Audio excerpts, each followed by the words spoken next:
Welcome to the YouTube session.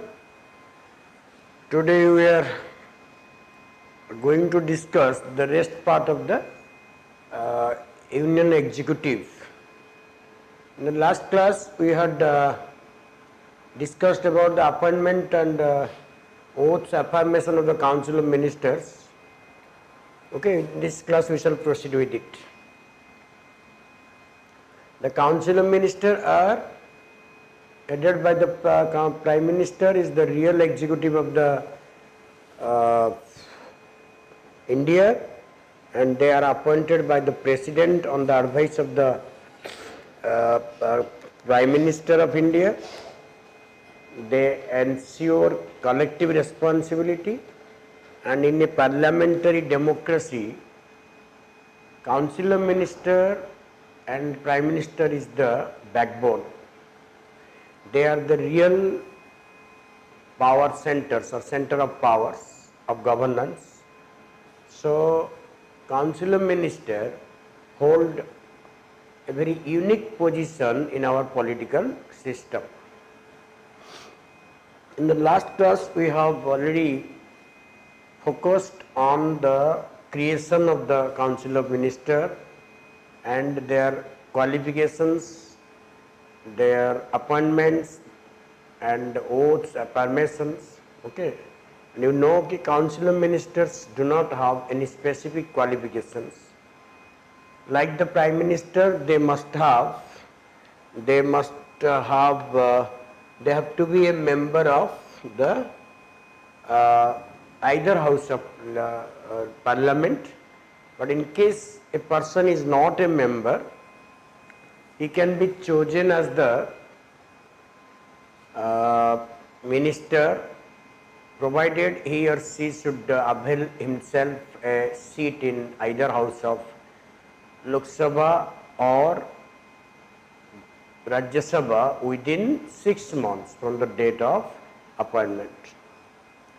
Okay, we shall discuss. But now today we shall begin with the composition. The Constitution does not mention about the composition of the size of the Council of Ministers.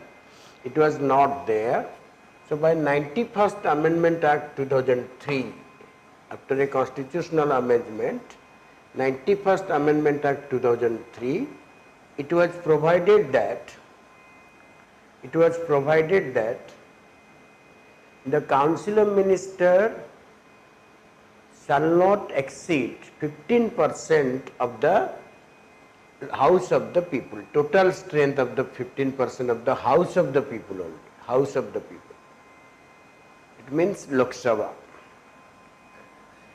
That should be the maximum strength of Council of Ministers. I mean 543 into 15%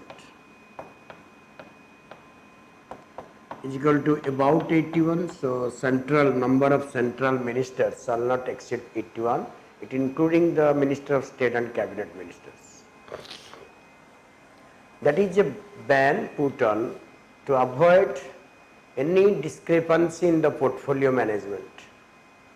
That is called the strength, and this was imposed by Parliament after passing of 91st Amendment Act 2003.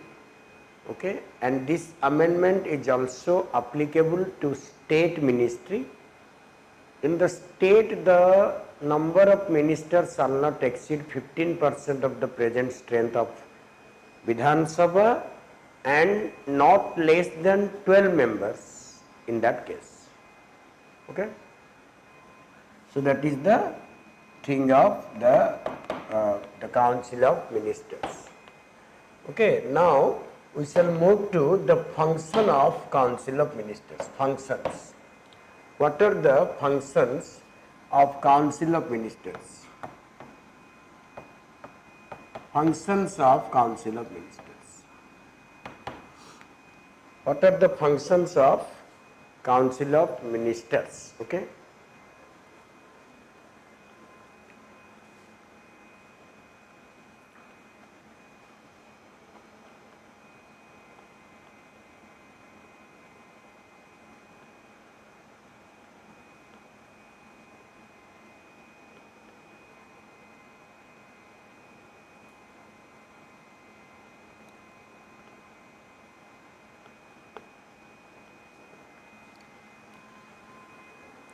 Okay.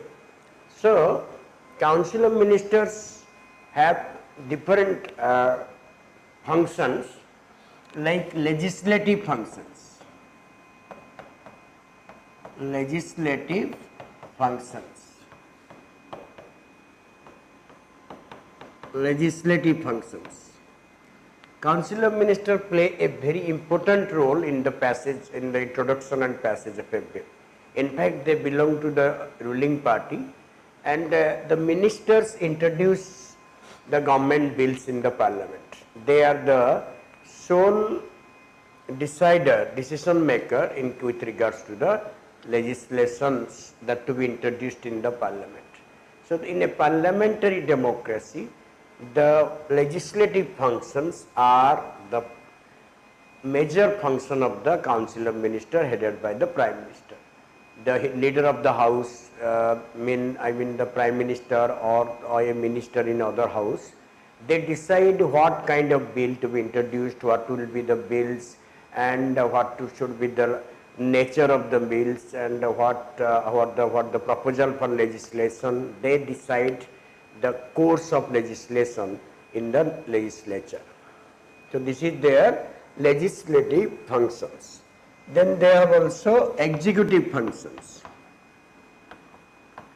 They have executive functions, means they are the executive of the country. Although they are members of parliament, but they are also the executives of the country. I told you that Council of Ministers have utmost responsibilities in the country, because they are not only a part of parliament but also part of the executive. So, they perform all the executive functions of the union government. The functions are distributed among the ministers, they are called portfolios, and accordingly they perform the executive. They are the real executive. The cabinet or the Council of Ministers headed by the Prime Minister is the real executive in the country. So, they act as an executive of the nation. They are the political heads of their departments, and they decide or make major decisions related to their ministries. It is a minister who is the political head or supremo of his ministry and the portfolios that he holds. So, executive function is larger for a Council of Ministers, and especially in a parliamentary democracy, they have two basic functions. They have also financial functions. The Council of Ministers also responsible for introduction of the budget, introduction of the money bill, financial bill, and they decide the nature of expenditure to be occurred on the consolidated fund of India.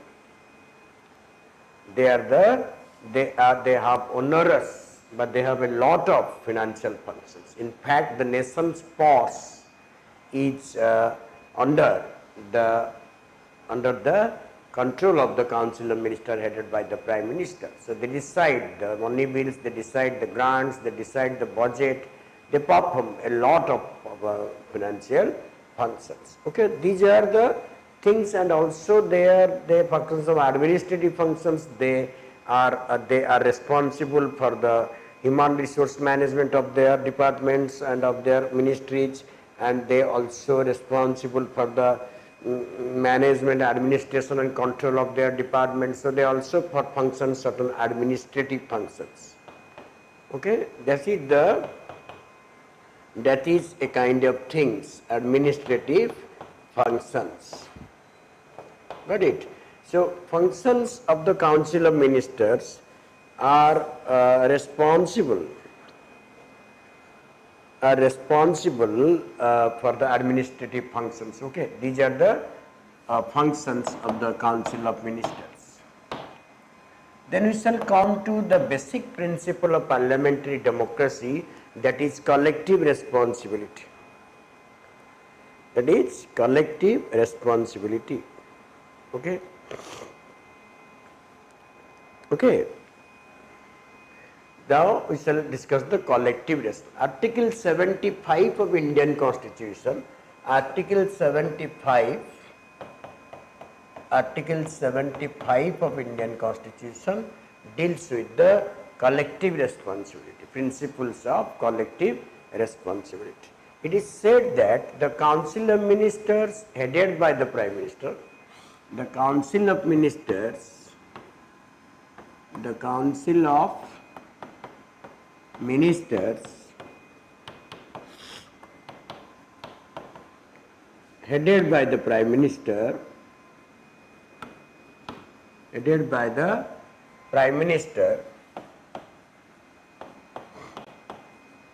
shall be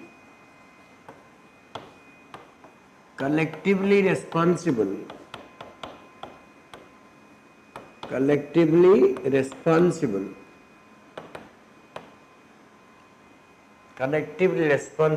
to the House of the People.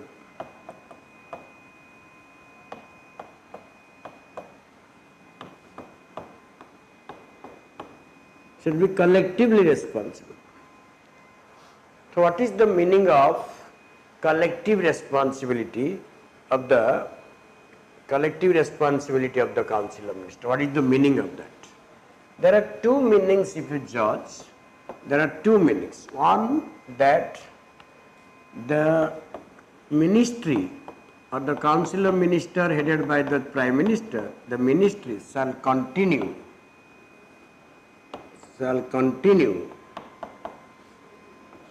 in power as long as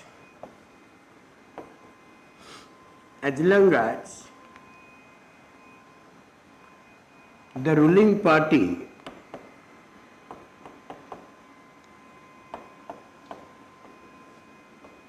has confidence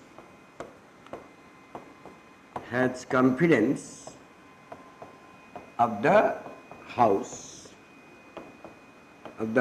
of the People.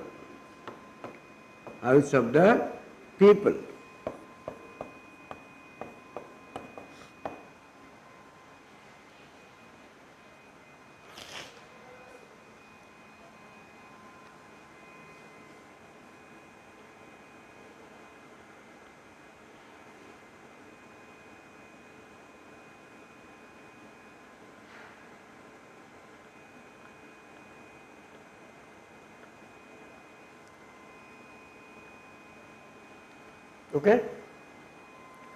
So that is the first meaning of the Council of collective responsibility.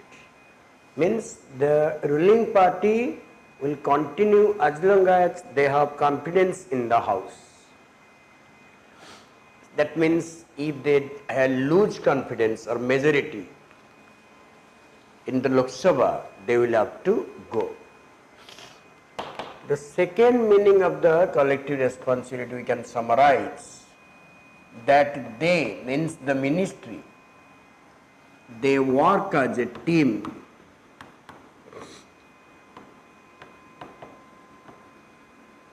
and swim and sing together.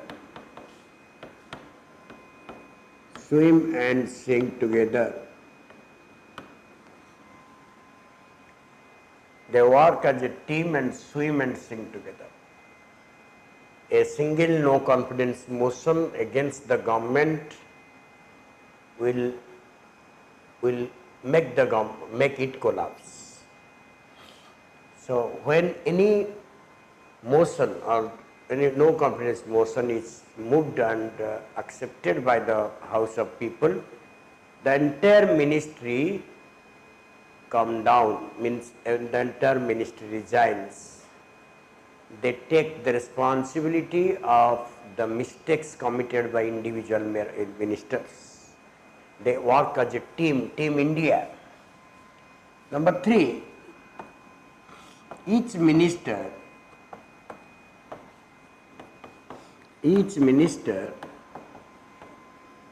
shall abide by the decision of the cabinet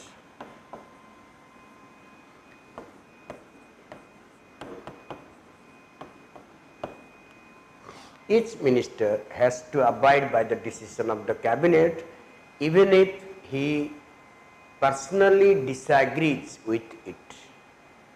If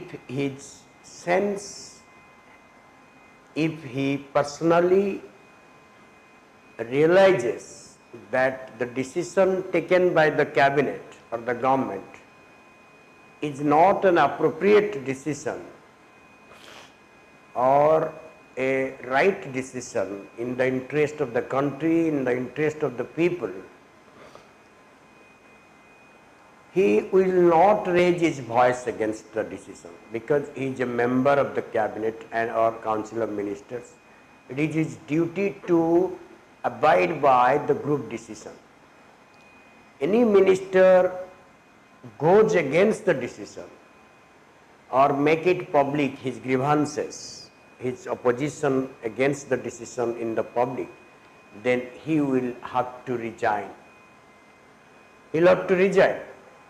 That is also a fundamental thing we have to remember, that it is a binding in nature, the decision of the cabinet is binding in nature. That is called collective responsibility, and it is a core principle of parliamentary government.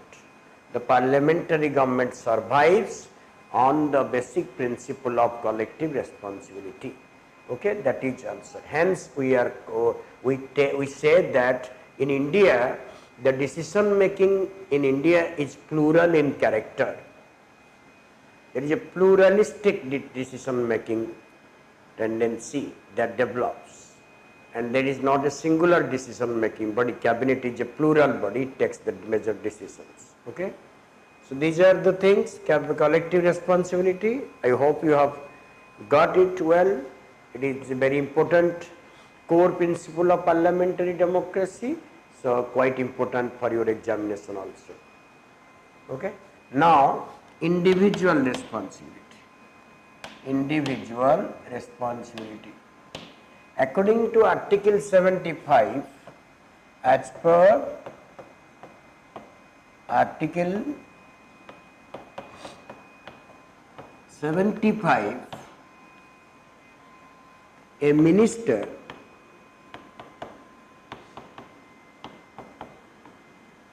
in the Council of Ministers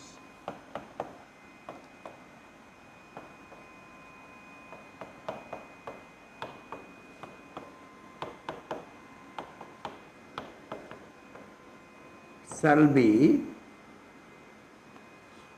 individually responsible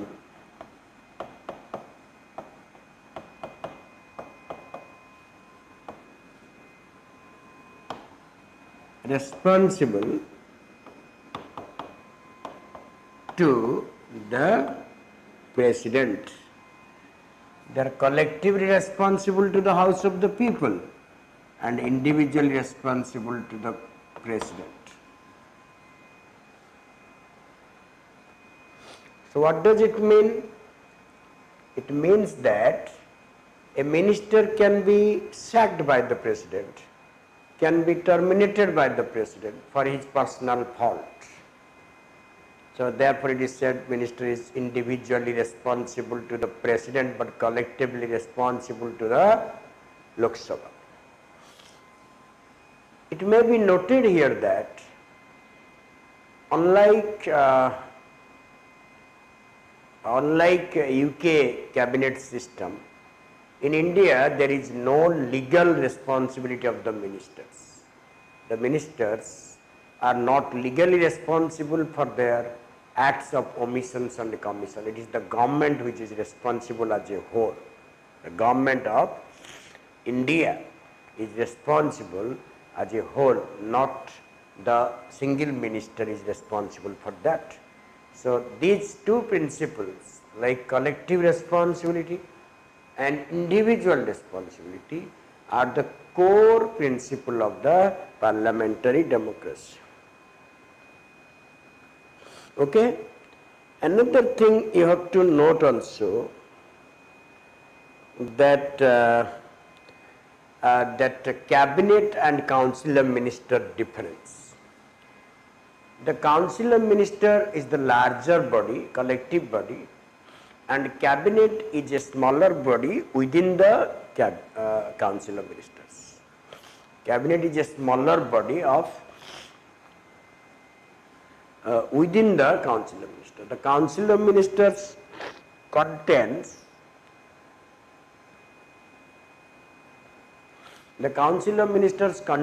cabinet ministers, minister of state and deputy ministers, but the cabinet contains only few ministers who hold important portfolios, and each cabinet minister has a couple of or more than a couple of ministers under him.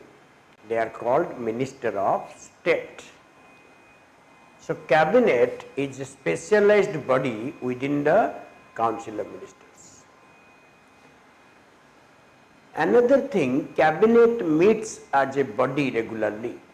I told you it is the major decision making body in India. So it meets periodically, it meets regularly, you can say, and makes or takes the important decision for the governance of the country. The cabinet is a central decision making body, high powered body, and it is the ultimate decision maker.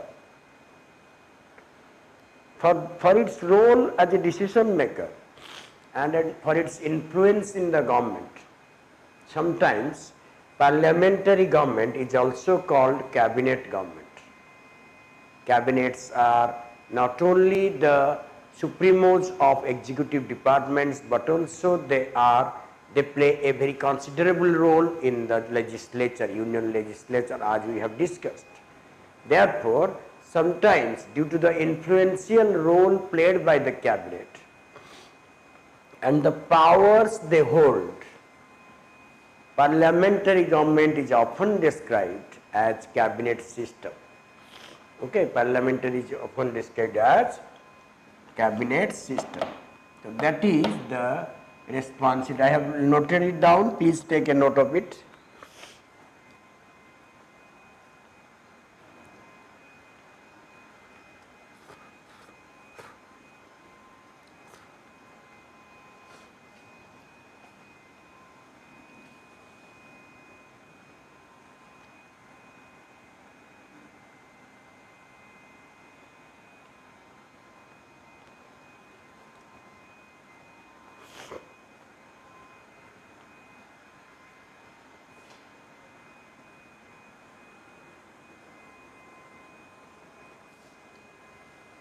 Well, so that is written, it is the highest decision making authority in our political administrative system. It is the supreme executive authority of the central government, determines the functions of the council of ministers, it enforces the collective responsibility of the council of ministers to the Lok Sabha, it is therefore regarded as a wheel within a wheel, and it is so important also. Okay? Then cabinet secretary, like the PMO, there is an office called PMO established in 1947 to assist the Prime Minister. The PMO is the secretariat of the Prime Minister. It is designed to help or assist the Prime Minister in the functioning of their constitutional and extra constitutional duties. Sometimes critics label or criticize the PMO as a super cabinet, government of government, but that depends because depends upon the personality of the Prime Minister and the attitude of the Prime Minister. So during certain regime, during the Indira Gandhi regime and certain others, the PMO grew into prominence, but that is not always a fact. So PMO is the secretariat, or secretary provides secretarial assistance to the Prime Minister. Likewise, to provide secretarial assistance to the cabinet ministers, there is a body, there is an executive administrative department called Cabinet Secretary is established. It consists of functionaries, public functionaries, officers and bureaucrats. Its functions are preparation of agenda of the preparation of the agenda for the ministers, keeps records of the decisions of the cabinet, provides secretarial assistance to the cabinet committees, keeps informed the president, vice president, all the central ministers of the main activities of the central government. Chief coordinating agency of the central government watches the implementation of the cabinet decisions, handles appointment, allotment of portfolios, organization, reorganization of ministers. So it plays a very great role in the success of parliamentary democracy. Cabinet secretary is the administrative organ of the cabinet, and it has lot of functions to perform, and it plays a very crucial role in the successful functioning of Indian parliamentary system. Is that clear? Cabinet Secretariat. Okay, now we shall come to the Attorney General.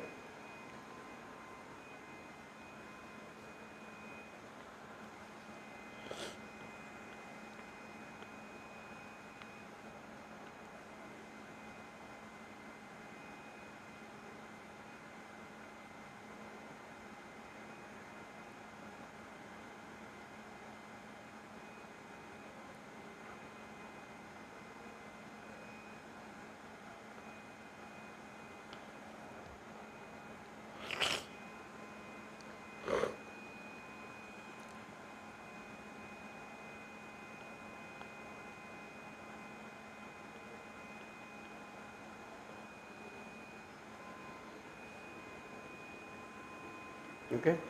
So we have discussed the cabinet, the council of ministers and others. Remember, cabinet, the legislature is the creator of the cabinet, but the creature means the cabinet leads the creator means the legislature.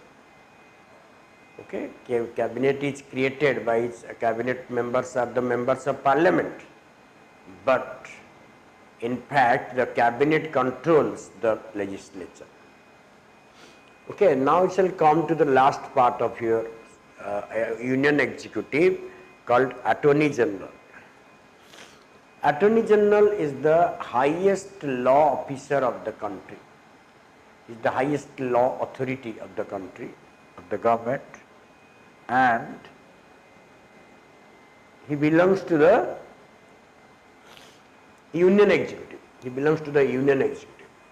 तो मैंने Attorney General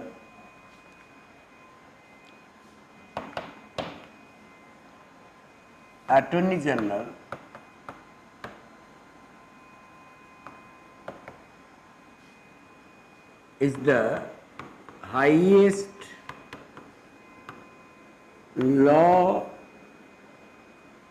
officer of India.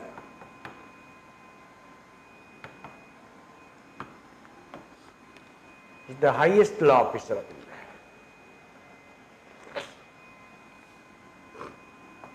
He is appointed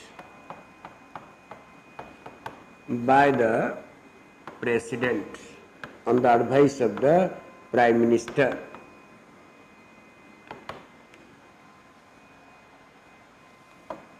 He should have the same qualification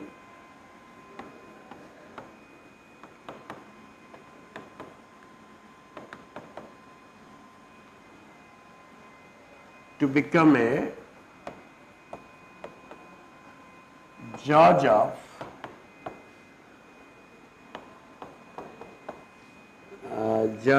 Supreme Court.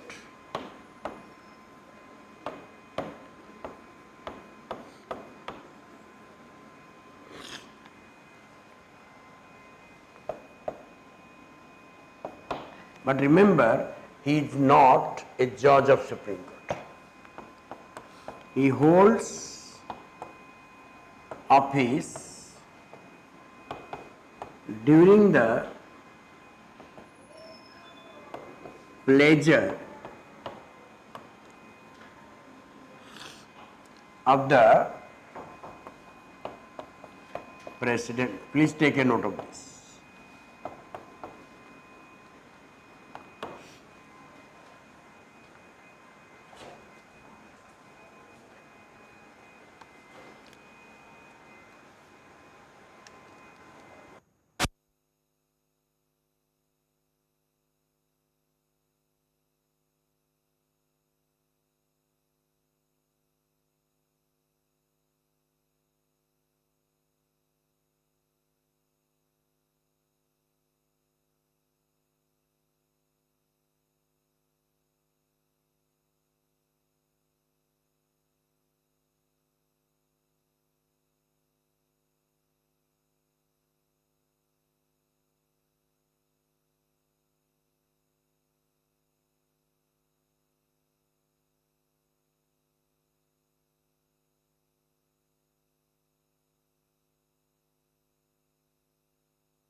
Well, so this is the holds office during the pleasure of the President.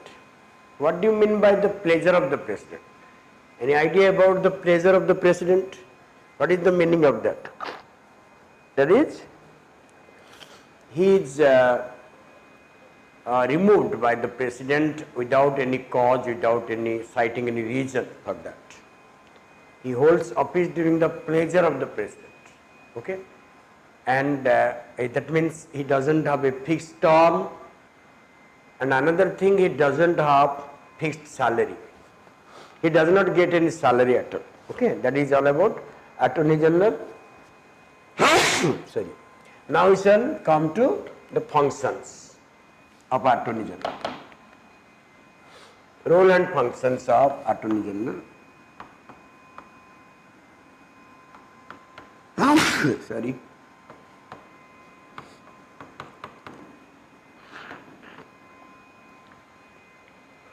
Number one function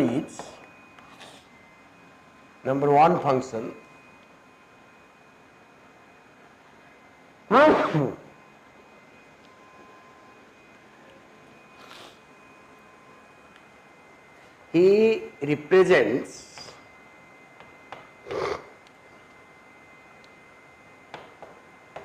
the Government of India in the Supreme Court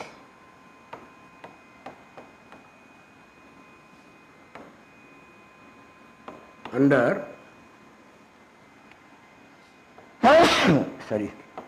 under Article 143.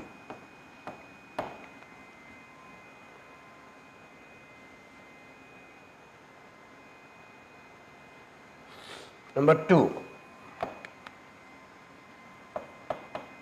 he has a right to speak in the Parliament, in both houses, in the Parliament,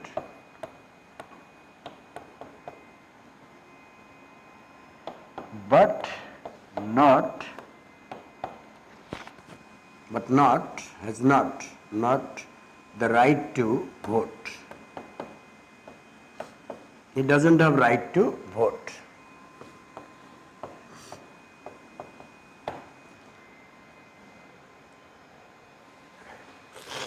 Number three,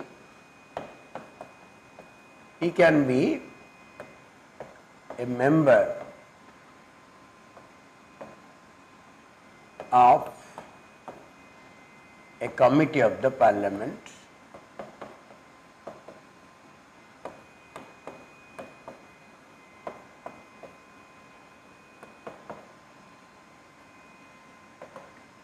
Number 4, he has a right to audience in any court or tribunal in India.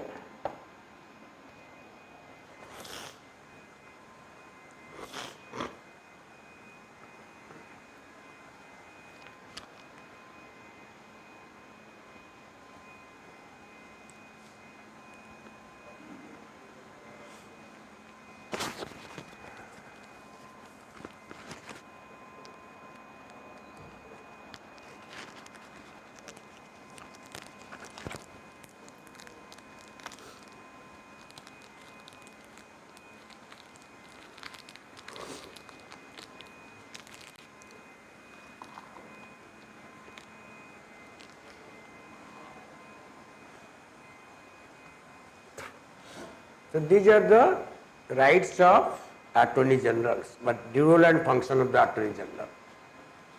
He represents the Government of India in Supreme Courts, and also in legal matters, all legal matters.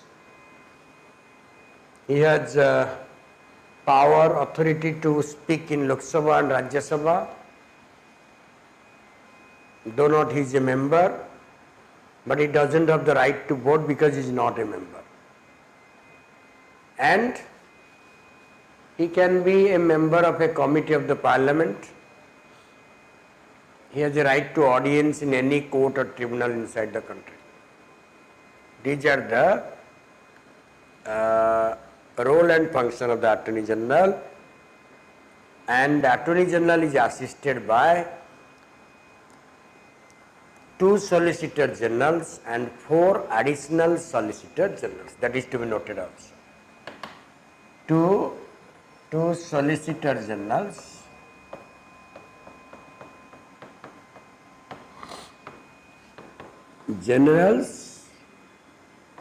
and 4 additional Solicitor Generals.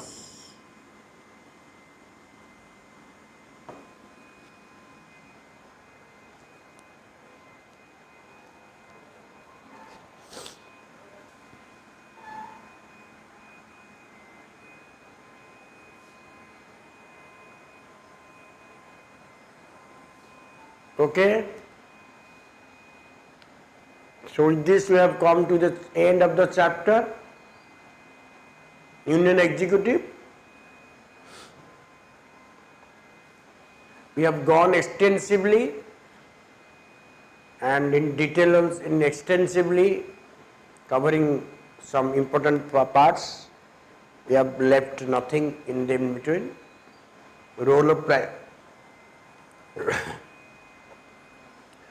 Role of Prime Ministers and Prime Ministerial government also. There was a question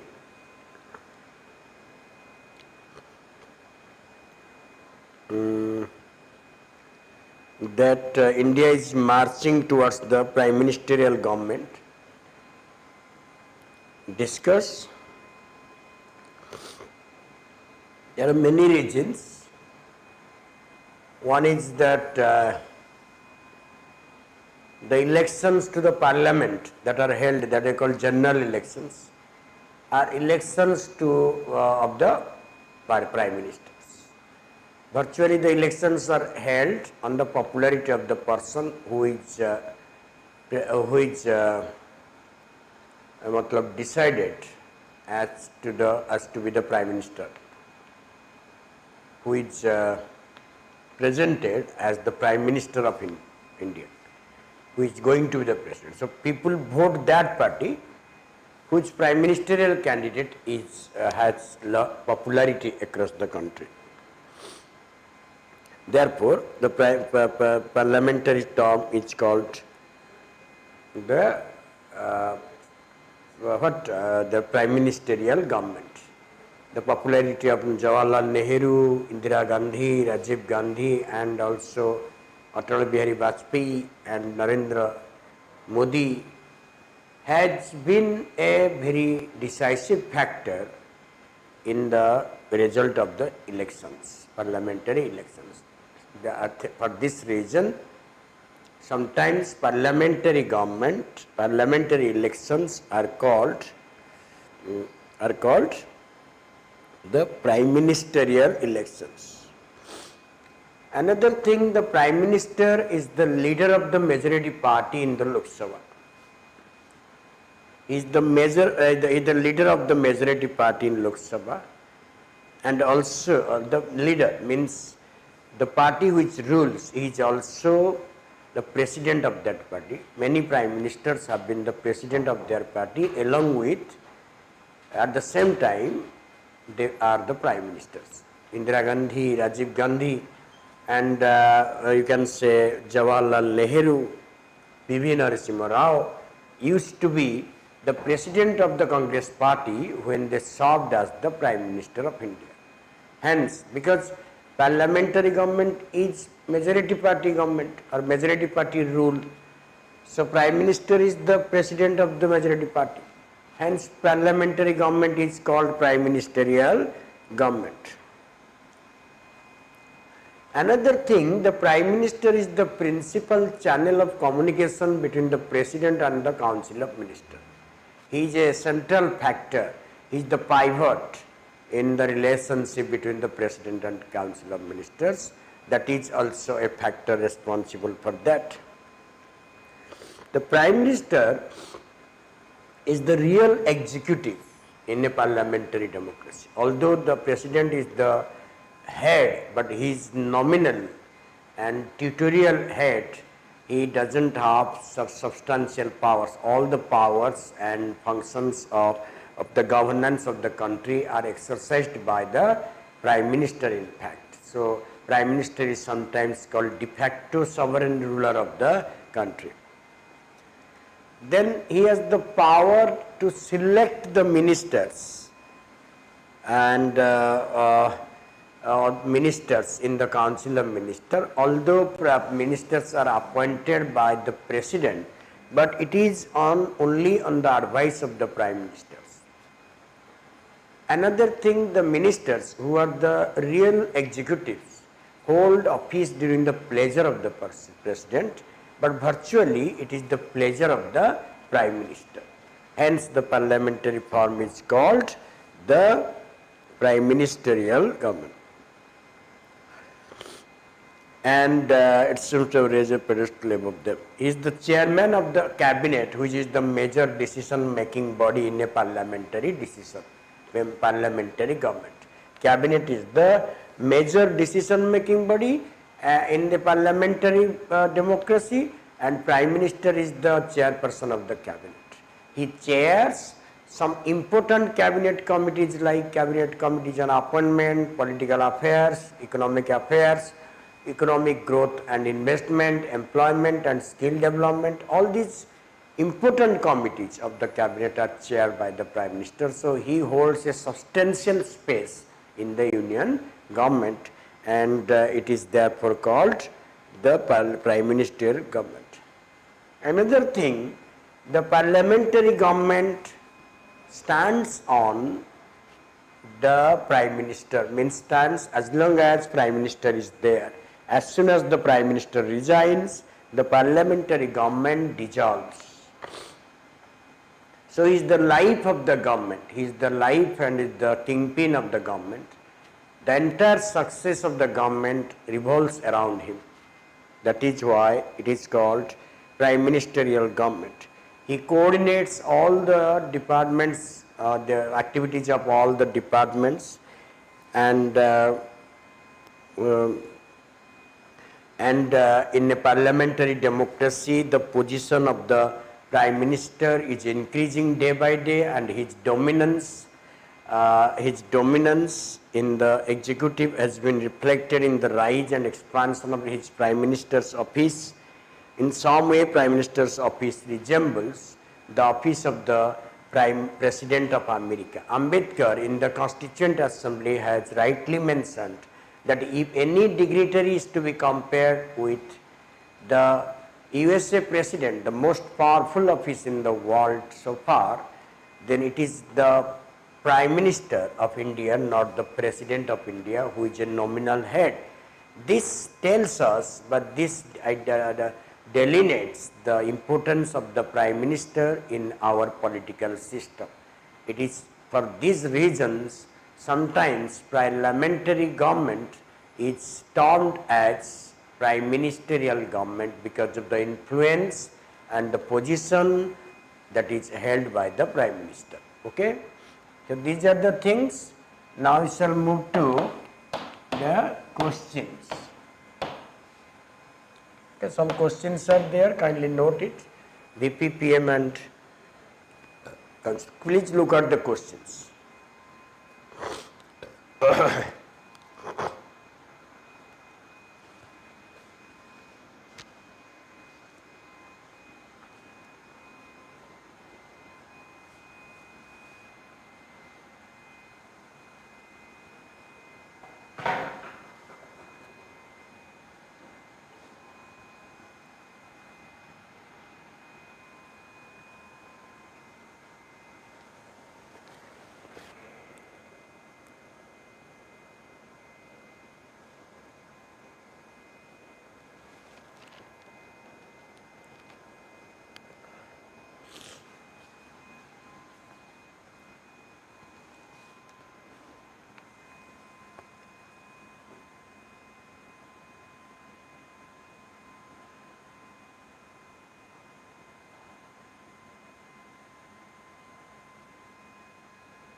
Okay, you have now prepared your answer. Please check it. Who among the following Vice President was not elected as President? So G.S. Pathak was the Vice President who was not elected as the Vice President by the President. What is the chronological order of the Vice President? So is the third President of India, then G.S. Pathak, then B.D. Jati, and K.R. Narayan, 3142, 3142, B. Who among the following is Prime Minister of India was not a Chief Minister of a state? Perhaps, as told you, there are several Prime Ministers. Have I told you? Okay, there are several Prime Ministers who were not the who were the Chief Ministers of a state before they became Prime Minister. The Moraji Desai, Charan Singh, V.P. Singh, S.D. Devagowda, P.V. Narasimha Rao, and your Narendra Modi. These Prime Ministers were Chief Ministers also. Okay. So here all the options are there, but except C. I.K. Gujral, who was a short-time Prime Minister of India. He was not a Chief Minister of any state. Okay. So these are the facts, questions, answer. Kindly take a note of that. Check your answers also. How many of your questions you are attending, and the answers also. Okay. Next we shall come to the next part of the things. Look at the questions. Do your answers.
Okay, so what will be the answer to the question number 4?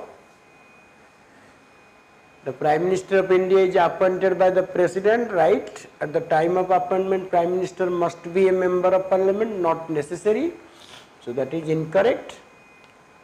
He can be appointed as the Prime Minister and within 6 months he has to secure a seat in the Lok Sabha, Rajya Sabha. So that is not compulsory that a Prime Minister should be a member of Parliament at the time of his appointment. But he must be a member within 6 months. Enjoys a fixed term? No, he does not enjoy. So only one is correct. Is that clear? A. The Electoral College of Vice President consists of, yes, all the members of Parliament, both elected and nominated.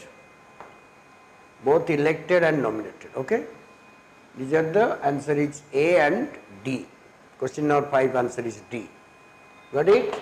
Your answer is correct? Okay.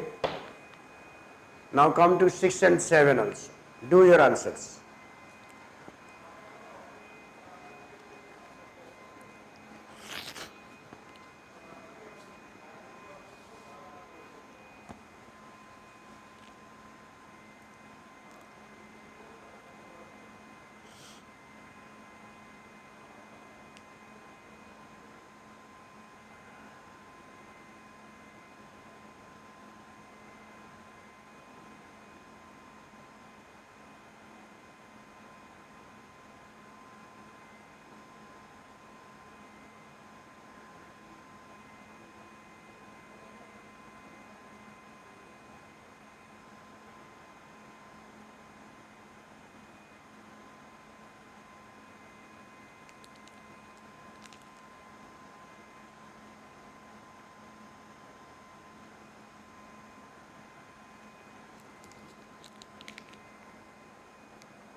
So what will be the answer to question number 6 and 7?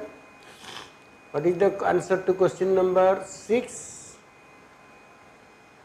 He is the executive officer chairman of Rajya Sabha, right? The vice president office candidate has to make a security deposit of 15,000, right? The candidate of the vice president must be proposed by 20 members, seconded by 30, right? He should be a member of Lok Sabha, wrong. He should not be a member of any house. Rather, he should have the qualification to become a member of Rajya Sabha, not Lok Sabha. So that is incorrect. Answer is D. Which of the chronological order of the Prime Minister? First is Indira Gandhi, 1, 2, 3, 4. Indira Gandhi was 1966, 77 Moraji Desai, 79 Charan Singh, 84 Rajiv Gandhi. So 1, 2, 3, 4. 1, 2, 4, 3. 1, 2, 4, 3. C.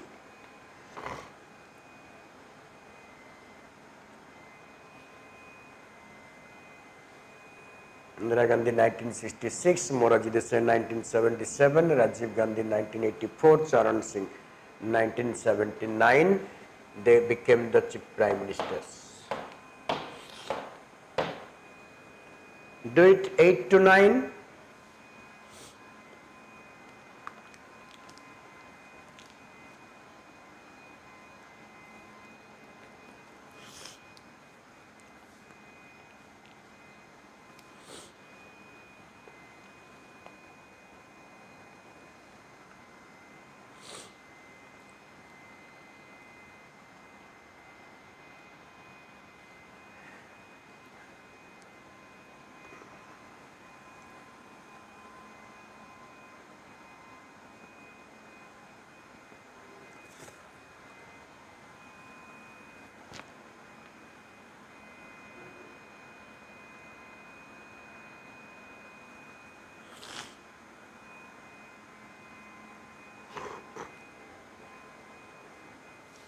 The answer is, which of the among the following about PM is not correct? First one is not correct.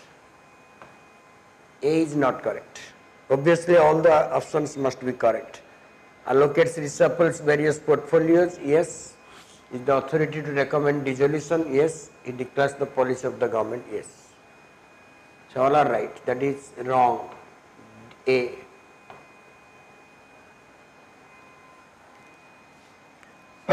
Sorry. Ministers in the Council of Ministers may be chosen from only from Lok Sabha, only from Rajya Sabha. No, outside the Union Ministers. Yes, they can be in all circumstances. Sorry.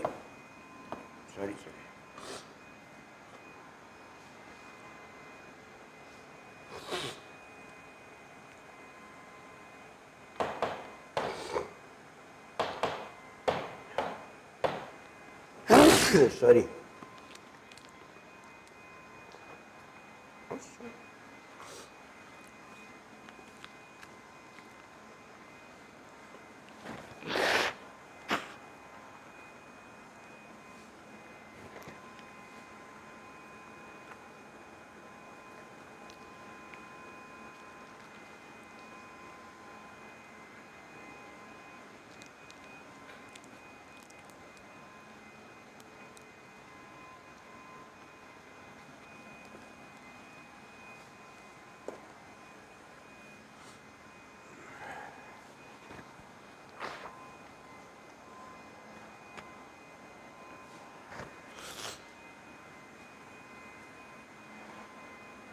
What is the chronological order of the table of precedence in the Council of Ministers of the Centre? That is in the right order, isn't it? 1, 2, 3, 4. 1, 2, 3, 4. A. Assertion. The Council of Ministers headed by the Prime Minister is collectively responsible to Lok Sabha. No confidence motion against the ruling party can be introduced in the Lok Sabha. That is why they are responsible. So R is correct. R is the correct explanation of A. That is A.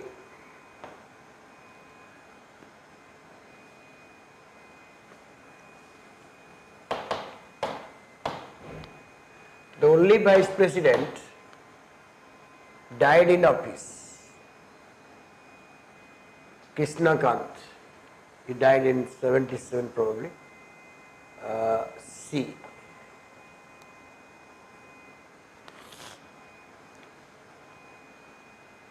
Who among the following was not the Deputy Prime Minister of India? John Mathai. I have told you Deputy Prime Minister or not, I don't remember. But it's nothing but just few lines you have to remember about Deputy Prime Minister. First of all, you have to remember that Deputy Prime Minister is not a constitutional office. It is rather a creation of the Prime Minister, and he is termed as Deputy Prime Minister. But he doesn't have any exclusive power as Deputy Prime Minister. He is the senior member of Cabinet and second in influence in the party, in the Cabinet. So he is just named as Deputy Prime Minister. He presides over the Cabinet meetings whenever whenever the Prime Minister is absent himself. But he doesn't supersede or succeed the Prime Minister when the Prime Minister resigns. That is not a case also. Okay, he does. And another thing, depends, do not have any exclusive or any special authority. The first Deputy Prime Minister of India was Sardar Patel, then you have Morarji Desai, then you have Charan Singh, and also Jagjivan Ram, then YB Chauhan, Debilal. Debilal has been Deputy Prime Minister twice under VP Singh and under Chandrasekhar also, and L.K. Advani was the only last person to be Deputy Prime Minister under Vajpayee government. There is no office, no such office appointed today in the government. So there is no Deputy Prime Minister of India at present. John Mathai was the Railway Minister of India, first Railway Minister. The concept of Prime Minister and Council of Ministers is based upon the Westminster model, that is model UK model, yes. Like the Prime Minister of the UK, the Prime Minister of India must be a member of the lower house. No, that is not a fact. In UK, the Prime Minister must be a member of the House of Commons. But in India, a Prime Minister can be a member of Lok Sabha or Rajya Sabha. That is not binding to be a member of Lok Sabha. Okay, so that is only one is correct. A.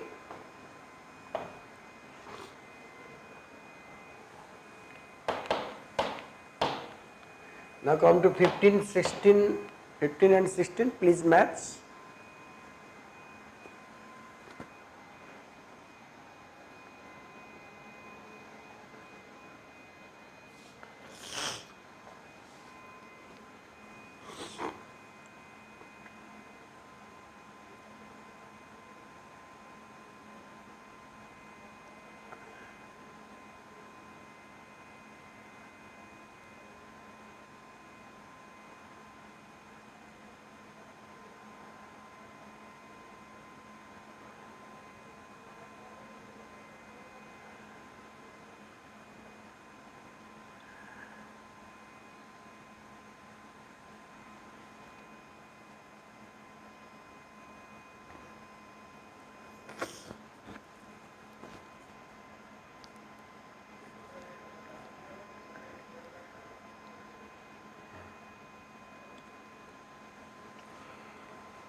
In order of precedence, who is the highest ranked? The Vice President is highest ranked. He is rank 2. After him, Prime Minister is there, rank 2. So C. Match the following. I think this is correctly matched. 1, 2, 3, 4. C. Now we shall do the question first. 17. Who among the following is not appointed by the President? Speaker pro tem is appointed, Speaker is not appointed. Speaker is elected. So answer is B. To whom the Vice President tenders his resignation letter? President, D. The Vice President of India is removed by the Rajya Sabha, agreed by Lok Sabha. So we are doing fact-based questions. I will bring sometimes in between statement-based questions, which are commonly found nowadays. But first do the fact-based questions. Clear your fundamentals so that it will be easier for you to work out the level questions. Who is the ex-officio chairperson of interstate councils? The Prime Minister. And interstate council is a constitutional body under Article 263 of the Constitution. It is interstate councils. In which of the following Prime Minister does not preside over? In the joint sitting of the Parliament, joint sitting is not presided over the Prime Minister, rather by the Speaker or Deputy Speaker, Deputy Chairman, etc. Which among the following is regarded as the wheel within the wheel? A.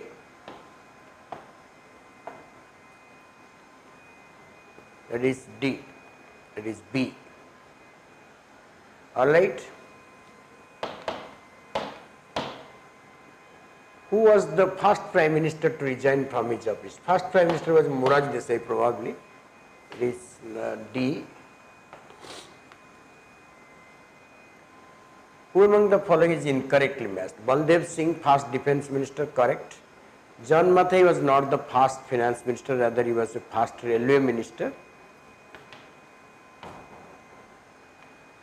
Maulana Abdul Kalam Azad, first Education Minister of India. Sardar Patel, first Home Minister. All are correct. So answer will be B. The maximum number of no confidence motion has been initiated against which Prime Minister? Indira Gandhi. C.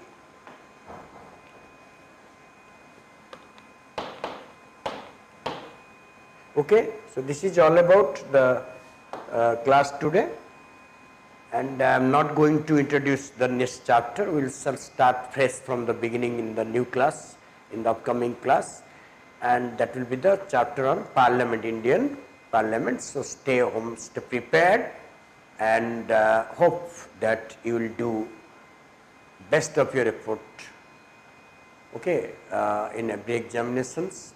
Keep watching our YouTube classes, okay, and give your constructive suggestions for improvement if you find any lacuna. Okay, thank you very much for watching us.